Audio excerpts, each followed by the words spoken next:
Come here and spend time with us today at school and then also at the community center this evening.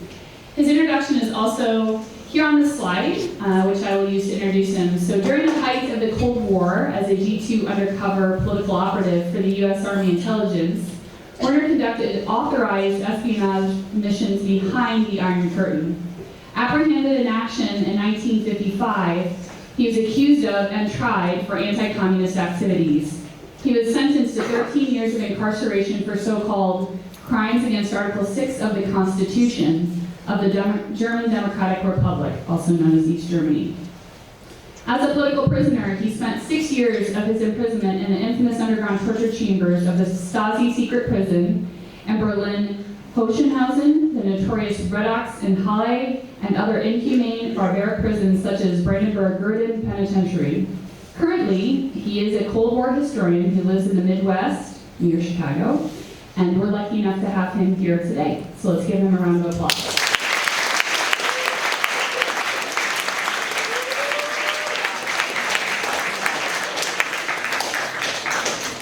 Thank you for your warm welcome, and thanks, Mrs. Worm, for inviting me, and I have a chance to see a beautiful Mount Vernon.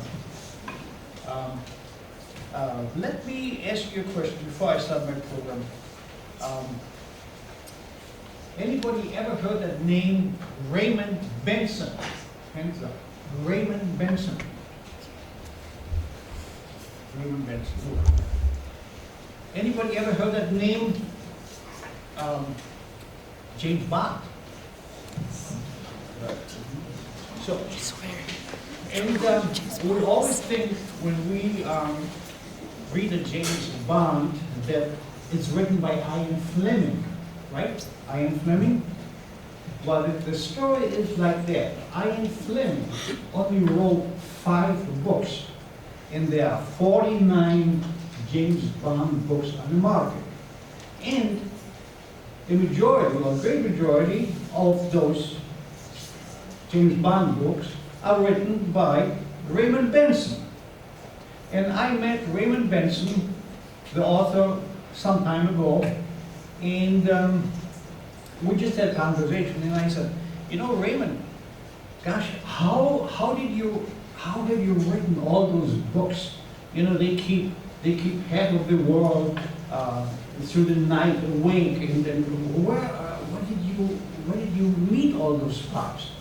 And what we're going to talk about it. So we made we rendezvous for lunch, and so Raymond Benson, the author, the well-known author of the James Bond series, he came, I came, and we met, and we talked, and then I said, well, Raymond, I have one question.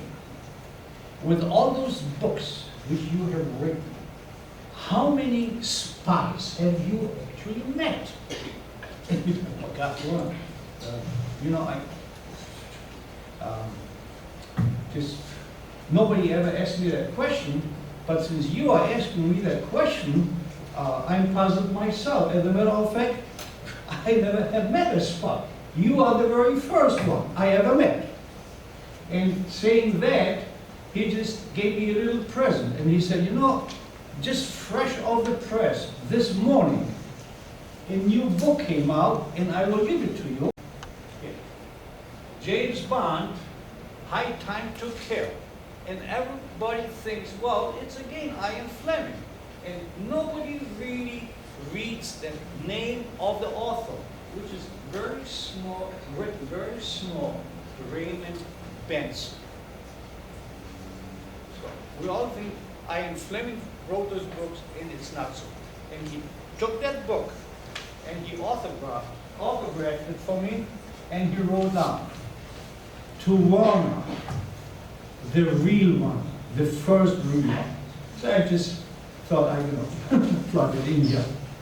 So again, I'm very glad to be here and see an enthusiastic crowd. And so let's begin with our short program.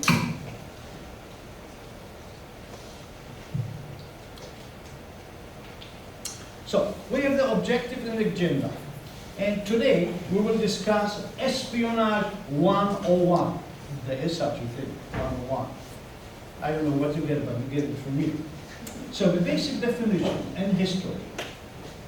And it is my involvement in the field of intelligence, building a cover, infiltrating the communist movement in the West, and then the story of my capture and imprisonment, and eventually the release to the West and the formation of the Cold War Museum.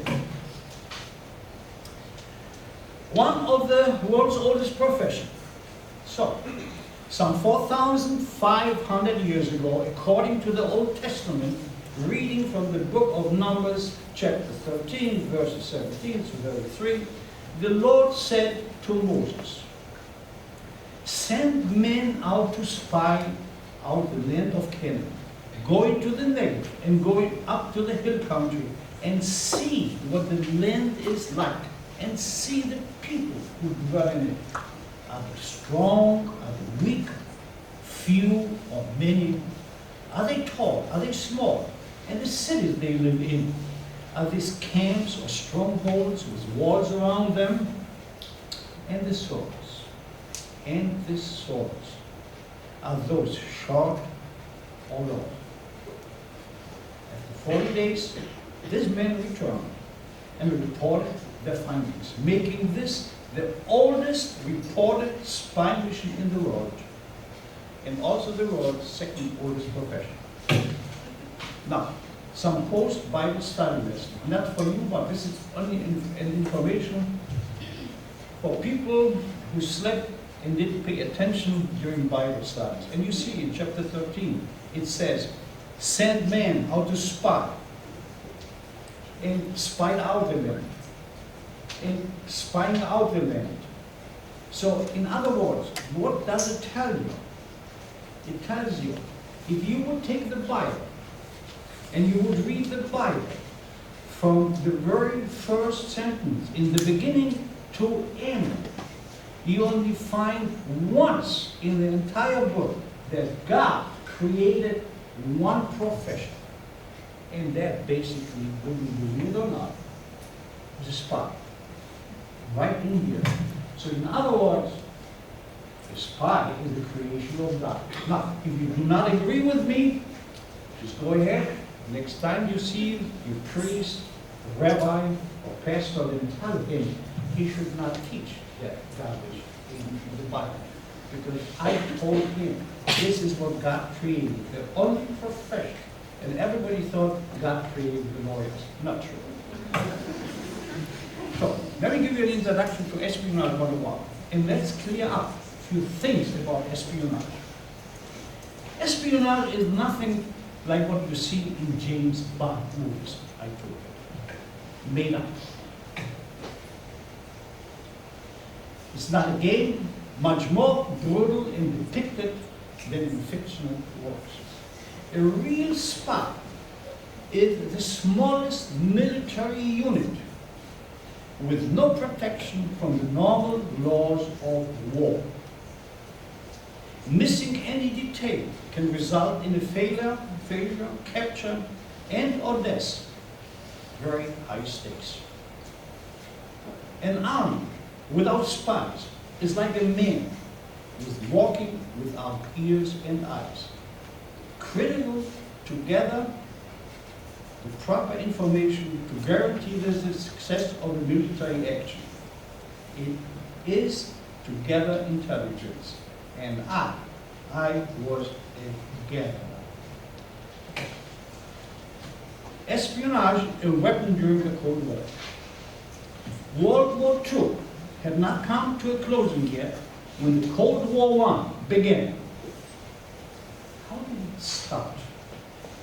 Well, it was a result of a number of poor, bad, and stupid decisions by the Western Allies at the conferences of Tehran, Yalta, and Potsdam. Stalin openly showed his intention to spread communism around the globe, not shying away from using military force. In March 1946, At a commencement speech at Westminster College in Fulton, Missouri, Prime Minister Winston Churchill stated, "From the port city of Stettin at the Baltic to the Adrian Sea, an iron curtain descended over Europe." That was actually the beginning of the Cold War. The Berlin airlift began shortly after.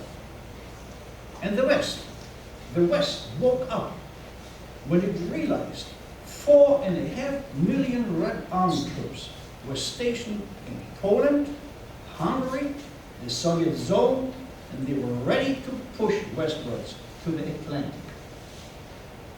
NATO, the North Atlantic Treaty Organization, was formed.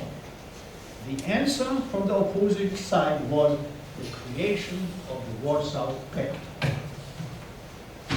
The Warsaw Military Pact. The Warsaw Military Pact spanned from Vladivostok in Siberia to the Fulda Gap in Western Germany, covering 11 of the 24 time zones of our globe. Now, a large map. Can anyone guess the distance between the United States and the Soviet Union in miles? How far are they apart? One guess? One. Let me tell you that. Do you know that the United States and the Soviet Union are only 15 miles apart? 15 miles. It's an island in the illusion, right next to us. And you never picture that. Why? Because we always say, okay, right, whenever there is an attack, it will come from the east or west. It comes from the Atlantic or the Pacific. Not so.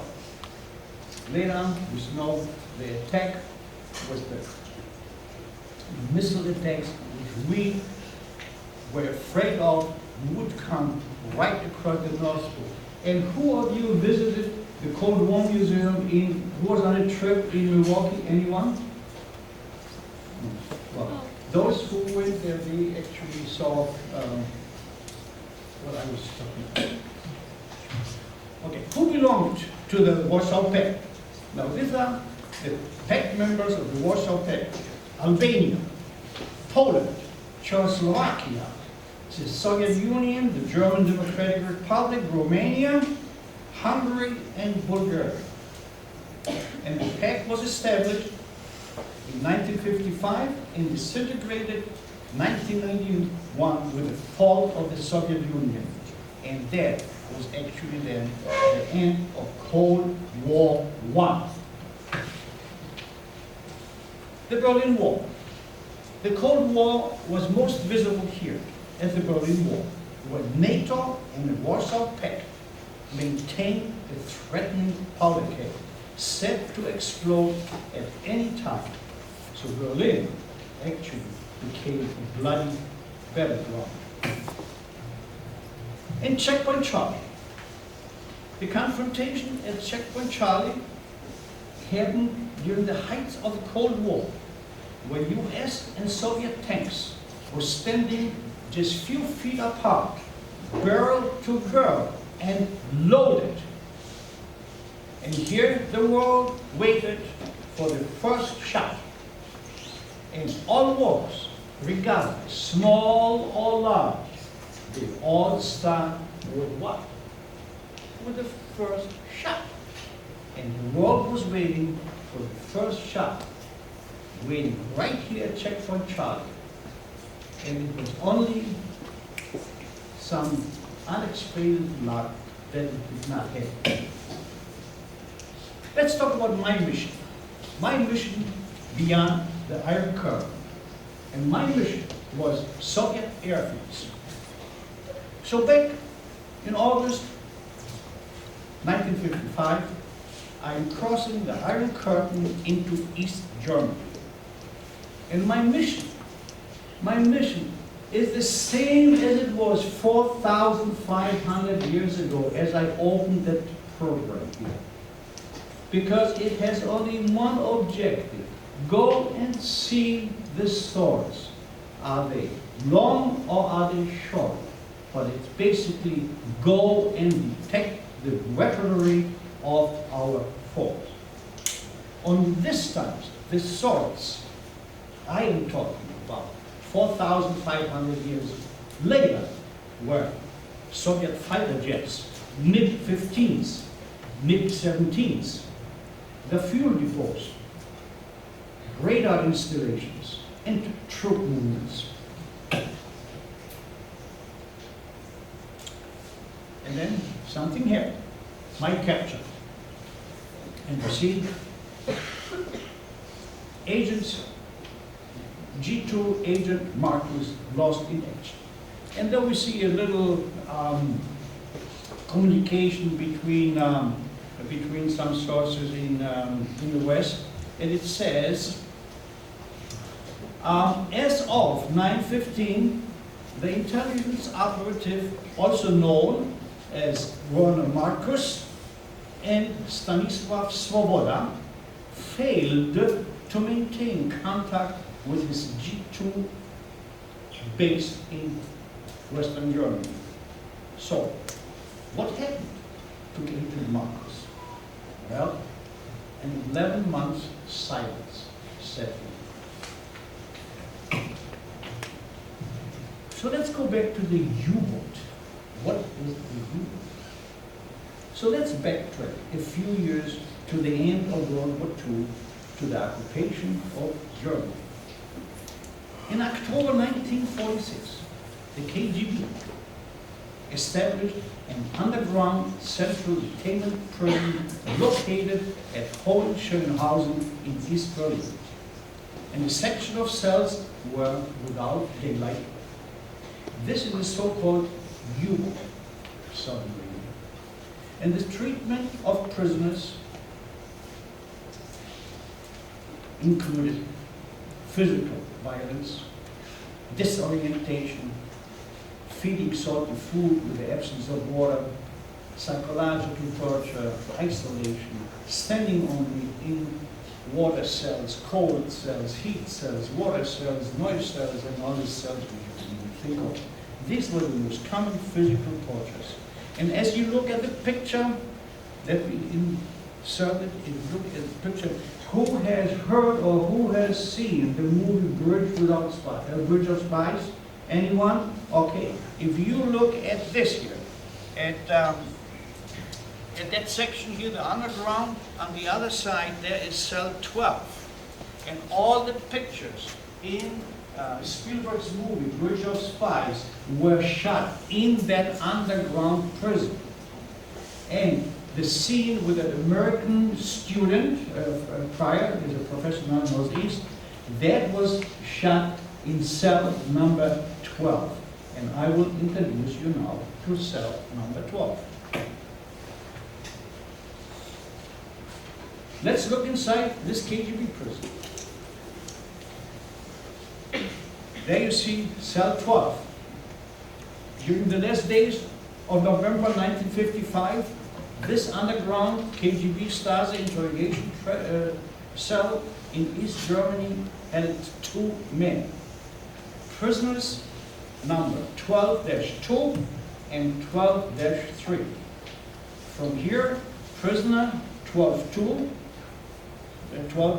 British spy number 554, Heinz Friedemann, was led to the guillotine and beheaded on December 22nd, 1955.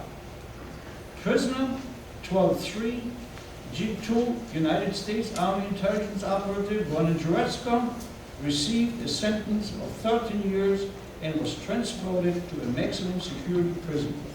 So let's follow my cellmate Friedemann also. This was the chief interrogator, Niebling.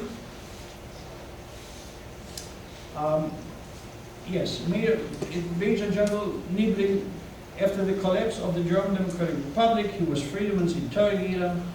I had filed charges against him and so on and so forth, but when asked by a reporter of the Berlin newspaper on Juretzko's charges, he replied, well, I believe Juretzko is reading too many Western detective stories. But let's look at the career of Mr. Niebel. In 1945, he was a farmhand. 1955, 55 a lieutenant and interrogator. In 1989, at the unification of Germany, he was a general, but he also was a negotiator. Now he had a law degree. He was a negotiator in the 4+2 reunification treaty. And unbeknown to the West, when they were to negotiate the four powers, as well the West German and the fifth power, they were not aware that this lawyer, Gerhard Niebel, had once been an interrogator of the Stasi many, many years. So, but he got scotch-free. All right, so let's follow Friedemann. Friedemann was sent to the death house in Dresden, and here 46 Western agents were guillotined, including my cellmate Heinz Friedemann, taken out of my cell, transported to Dresden, and they had him reset. And also my next door cellmate, which was Ellie by choice. I never met that woman, I never seen her or anything, but I made contact through by tapping, scratching, having the name. I knew her name, she knew mine, and later on I learned that she also was guillotined on the Christmas in 1955. So that is the death house, right? And this is the death cell block. This is the execution holding cell. Here is where you live the last moments of your life. See the last rays of light. Eat the last meal.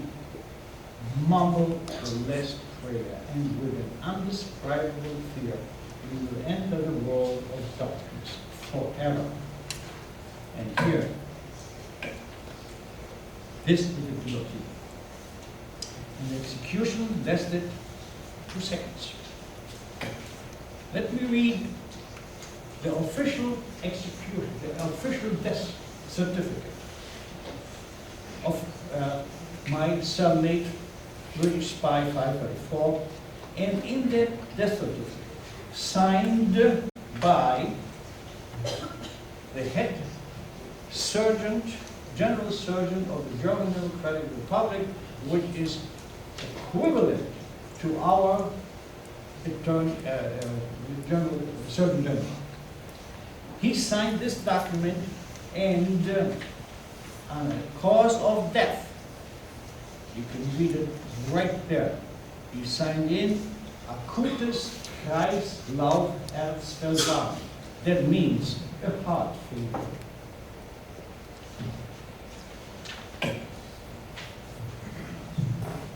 Here is a list of those 46 NATO, American, British, and Galen agents which were executed during that time I had been in. The cross behind the name signifies the date of execution. And there we have that Helen Bachais, 2023. Well, just one note. She was one of the most important agents the West ever had behind the Iron Curtain. She was the private secretary of the Prime Minister of the German Democratic Republic. So in other words, whatever they knew, we knew, up to the day when she was compromised and got lost.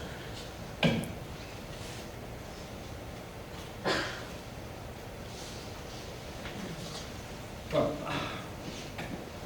so this is actually my discharge papers, and these are my discharge papers. And so, you know, there are actually two ways describing prison or prison life. Nobody ever stayed in prison forever. Everybody gets out of prison one time or the other. And there are two ways of getting out of prison. And that is in two positions, in the horizontal or in the vertical position. Well, I had the luck, and I walked out in the vertical position. So, then returning after 6 years and 2 weeks, I stepped again on Western soil and I filed a 2-word report. And that was mission accomplished. I came back, I was alive. How I survived, how I got out, I do not know, but it's written in the stars.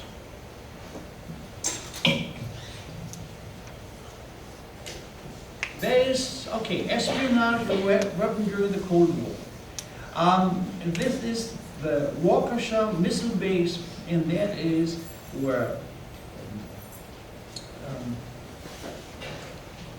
Ms. Lunden had alluded to where we met. She visited the U.S. missile base in Waukesha, Wisconsin, and there we are standing. Nothing new on the Western Front. The weapons fell silent, and we are standing here with the son of the U-2 pilot, Francis Powers, and Sergei Khrushchev, son of Nikita Khrushchev, and me,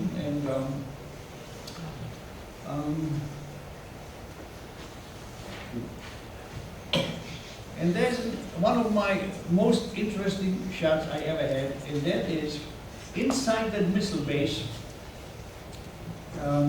We were inside the missile base in Waukesha, Wisconsin, and I had a conversation with Khrushchev's son. And at that point, I told him, remember when your dad had his shoe pounding with his shoe at the UN and just screaming out loud to the world, we will bury you. And well, the world did not know to take them in serious or not, but he had the trigger on the nuclear weapons. And so at that point, I told him, you know, whenever you're going to see you or your dad, just tell him, convey greetings from me to him, and tell him that it would have been actually from this point here where we would have you converted into a mushroom cloud. Right along, I would go. But let me summarize it now and get in there. So, the seventh spy mission behind the Iron Curtain proved to be the unlucky list, dooming the author Werner Juretzko, barely aged 23, to be confined to the communist dungeons. Thrown into an underground prison literally without a gleam of daylight, he began a 13-year sentence that seemed like several lifetimes, stretched end to end, all terminated by new terror through punishment and interrogation, and started anew by entering into one of the 68 underground cells that had become the main underground prison of East Germany's state security prison. And at this point, I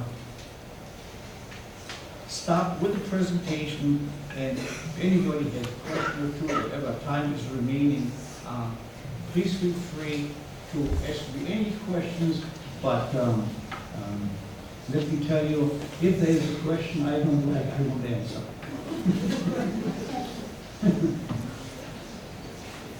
Which time, which period, and so there is one thing.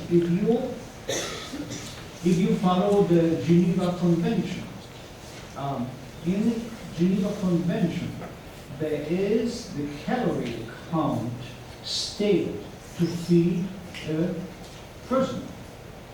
Yet, if anybody is adhering to, that's a different story. But although even if the Geneva Convention has that in stated, I would like to tell you that there's a personal box where the population has died out 3 times. What did we eat? Soup, soup, soup, and whatever was in.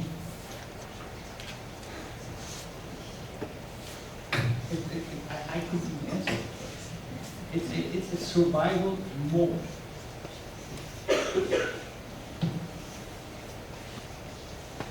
Yes, ma'am. What was your code name? Pardon me? What was your code name? My code name? Well, yes. In East Germany, I was Werner Marcus.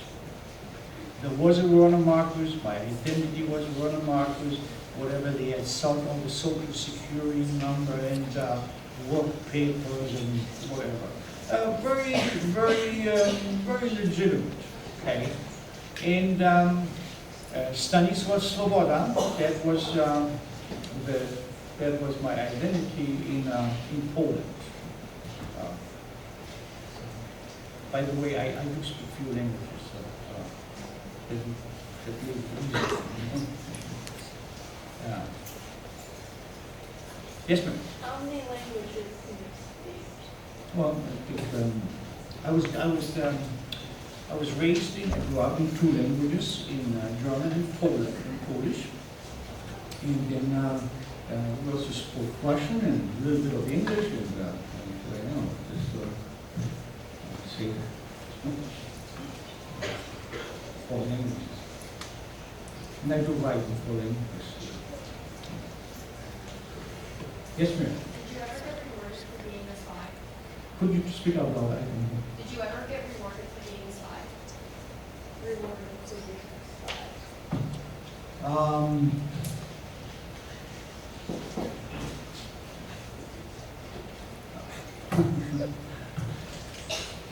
What did I tell you before? I did not spy. We don't have spies.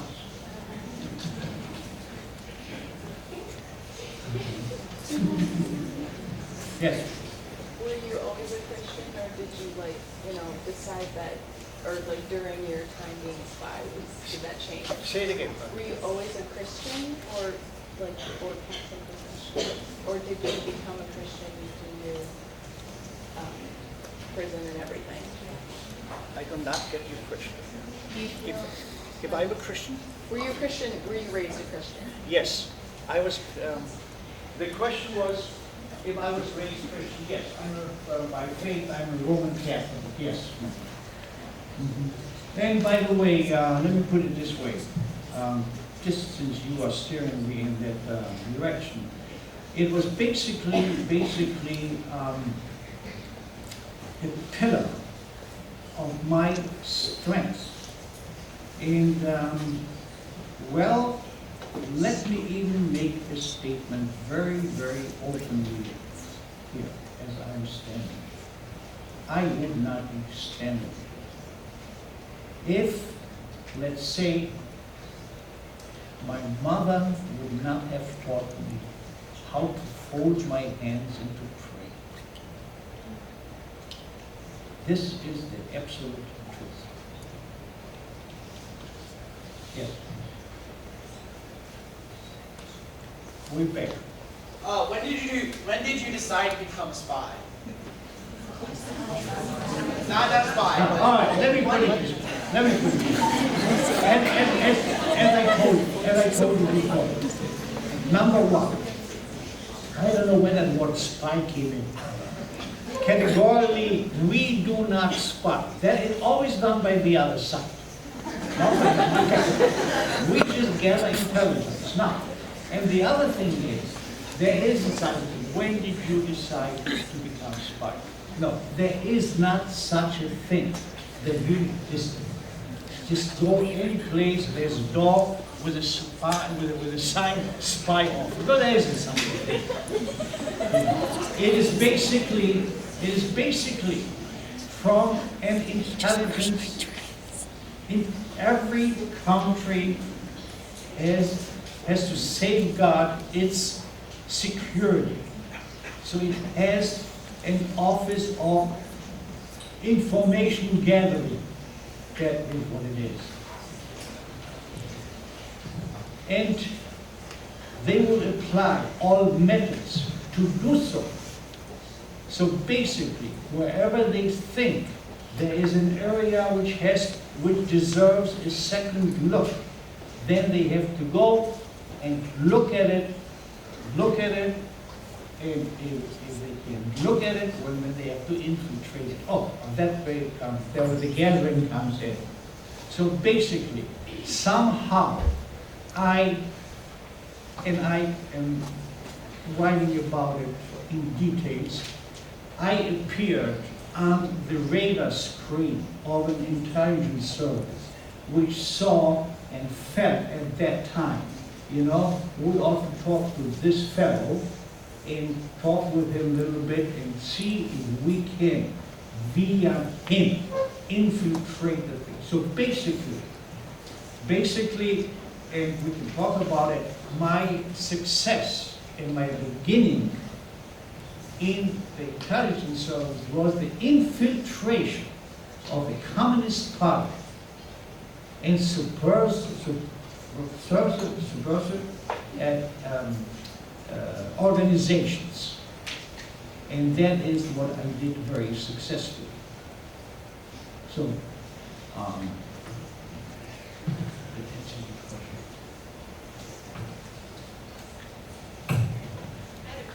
yes, sir. When you moved to the United States, what kind of work did you do here in the United States?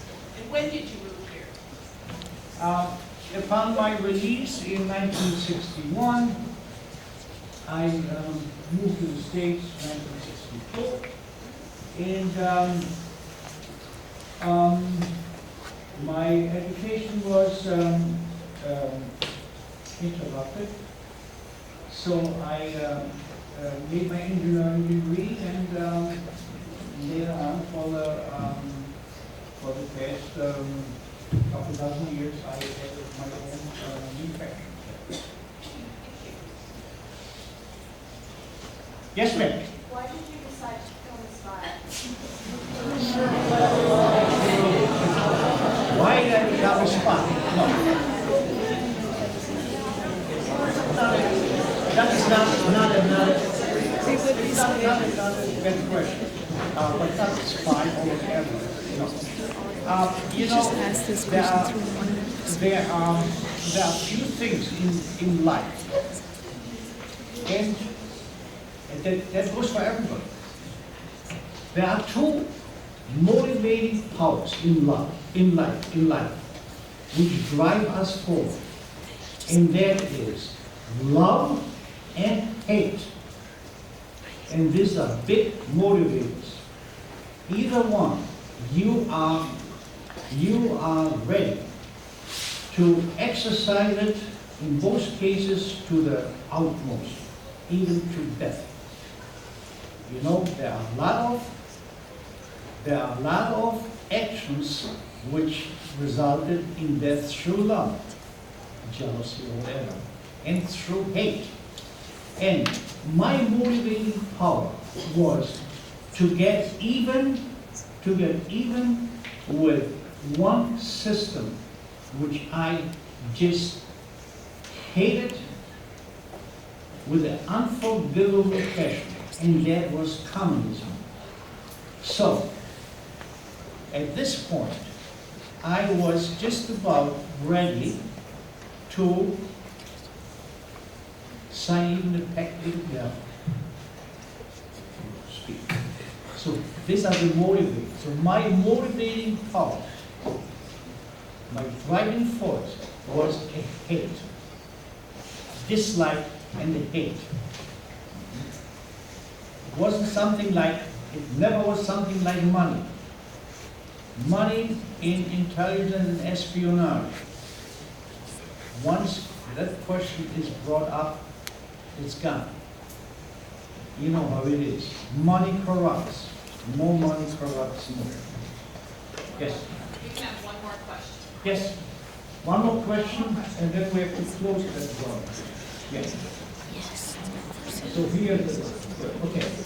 Next question is in the where say the where uniform.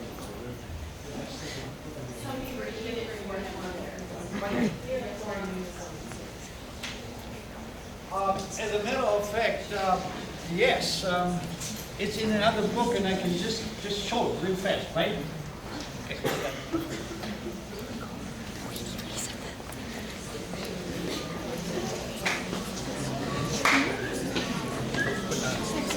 By the way, these are there are 4 books, and 2 I have authored by myself, and the other book I co-authored it, and the other book my name is not here. Yeah, this was my Sunday close.